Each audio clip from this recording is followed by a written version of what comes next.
Gingerbread man की कहानी। एक अद्भुत यात्रा। एक समय की बात है, एक छोटे से गांव में एक बूढ़ी औरत अकेली रहती थी। उसके पास कोई संतान नहीं थी और उसकी दिनचर्या बेहद साधारण थी। वह सुबह उठती, अपने बगीचे में काम करती और फिर अपने छोटे से घर की साफ सफाई में लगी रहती। लेकिन कई बार वह सोचती, काश मेरे पास कोई होता जिससे मैं बातें कर पाती, अपने अकेलेपन को दूर कर पाती। एक दिन उसने अपनी रसोई में कुछ अलग करने का सोचा। उसने अपनी अलमारी में रखे हुए आटे, मसालों और अन्य सामग्री को देखा और एक विचार उसके मन में आया। उसने सोचा, क्यों ना आज कुछ खास बनाया जाए। मैं आटे से एक जिंजर ब्रेड लड़का बनाऊंगी। वह प्यारा लगेगा और मुझे थोड़ी खुशी मिलेगी। उसने तुरंत काम शुरू किया। उसने आटे को अच्छे से गूंथा और उसे एक छोटे लड़के का आकार दिया। उसने उसकी आंखें मूंग की दाल से बनाई, नाक मिर्ची के छोटे टुकड़े से, और मुस्कान के लिए चेरी का इस्तेमाल किया। उसकी शर्ट के बटन काले किशमिश से बनाए गए। वह इतनी ध्यान से काम कर रही थी कि उसे पता ही नहीं चला कि समय कैसे बीत गया। जब जिंजर ब्रेड तैयार हो गया तो उसने उसे ओवन में पकाने के लिए रख दिया। वह अपनी रसोई में बैठकर इंतजार करने लगी। जब उसने ओवन से भीनी भीनी खुशबू आज से सए आती महसूस की तो उसकी खुशी का ठिकाना नहीं रहा। उसने सोचा, ये जिंजर ब्रेड लड़का तो बिल्कुल जीवित जैसा लग रहा है। इसे देखकर मेरा दिल खुश हो गया है। जैसे ही उसने ओवन का दरवाजा खोला, कुछ अद्भुत हुआ। जिंजर ब्रेड मैन अचानक जिंदा हो गया। उसने उछलकर ओवन से बाहर छलांग लगाई और चिल्लाया, मैं जिंजर ब्रेड मैन हूँ, मुझे कोई नहीं पकड़ सकता। बूढ़ी औरत हैरान रह गई। उसने जिंजर ब्रेड मैन को रोकने की कोशिश की, लेकिन वह तेजी से भाग गया। रुको, रुको, तुम कहाँ जा रहे हो? उसने पुकारा, लेकिन जिंजर ब्रेड मैन ने पीछे मुड़कर भी नहीं देखा। वह गाना गाता हुआ दौड़ रहा था। भागो, भागो, मुझे कोई नहीं पकड़ सकता। मैं हूँ जिंजर ब्रेड मैन, मुझे कोई नहीं पकड़ सकता। जिंजर ब्रेड मैन दौड़ते दौड़ते गांव की ओर बढ़ गया।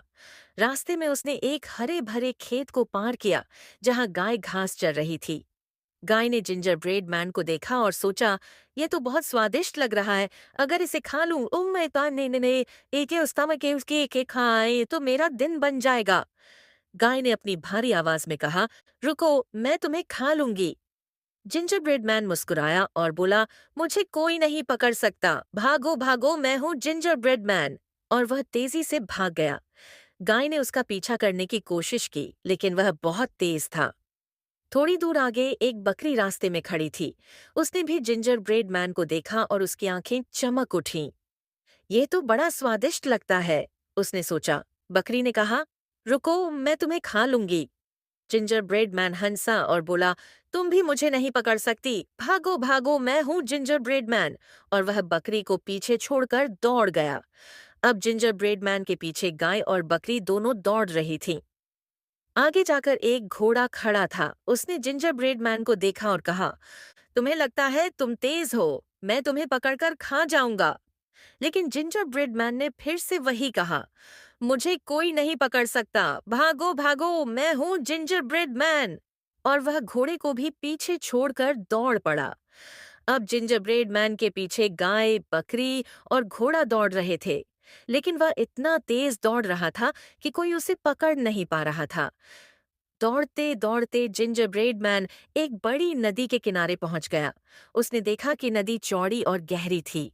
उसे समझ में नहीं आ रहा था कि वह इसे कैसे पार करे। तभी पास के झाड़ियों से एक चालाक लोमड़ी बाहर आई। लोमड़ी ने जिंजर ब्रेड मैन को देखकर सोचा, ये तो बड़ा स्वादिष्ट लगता है, लेकिन इसे पकड़ने के लिए मुझे अपनी चालाकी दिखानी होगी। उसने मुस्कुराते हुए कहा, तुम क्यों परेशान हो रहे हो छोटे से जिंजर ब्रेड मैन? मैं तुम्हारी मदद कर सकती हूँ। मेरी पीठ पर बैठ जाओ, मैं तुम्हें नदी पार करवा दूंगी। जिंजर ब्रेड मैन को यह बात ठीक लगी। उसने सोचा, ये लोमड़ी तो बहुत अच्छी लग रही है। शायद ये सचमुच मेरी मदद करना चाहती है।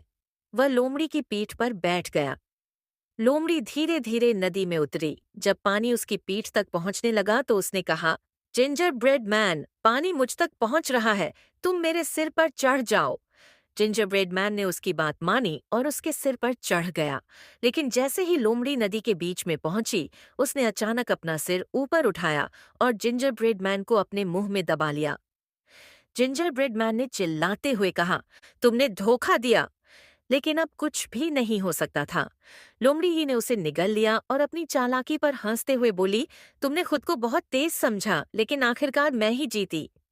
लोमड़ी धीरे धीरे नदी पार कर गई और खुशी खुशी जंगल की ओर चली गई।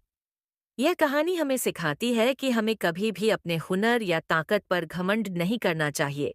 इसके अलावा जल्दबाजी और आदि आत्मविश्वास से बचना चाहिए, क्योंकि ये नुकसानदायक हो सकते हैं।